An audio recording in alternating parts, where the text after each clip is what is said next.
Curious how a company with a funny name and even funnier ads single-handedly shook up the mobile phone industry. Let's rewind and discover the story of Mint Mobile, a tale of innovation and disruption. The genesis of Mint Mobile begins with its founder, David Glickman, who saw an opportunity to challenge the established cellular giants. Founded in 2016, Mint Mobile launched with a bold proposition: deeply discounted mobile plans fueled by clever cost-cutting strategies and a focus on the customer. Glickman's vision challenged the status quo by emphasizing value, simplicity, and radical transparency.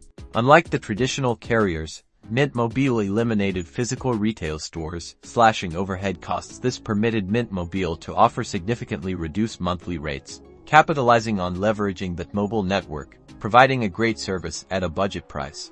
Mint Mobile's success also hinged on its unconventional marketing tactics. They embraced a direct-to-consumer model and leveraged the power of digital marketing and social media, helping them build an engaged base of users, not just by word of mouth, but by using an established celebrity as an investor. The brand partnered with actor Reynolds, and his savvy marketing played a significant role in raising brand awareness. The humorous and self-aware campaigns generated viral buzz, creating further brand recognition. Mint Mobile's impact is evident. It forced other carriers to adjust their pricing plans. The company's influence on the cellular industry isn't just about low prices. It proved that customers yearn for simplicity, honesty, and a great product. And that, in a nutshell, is the story of how Mint Mobile revolutionized the mobile industry, proving that a challenger brand, with a fresh perspective, can make a significant difference.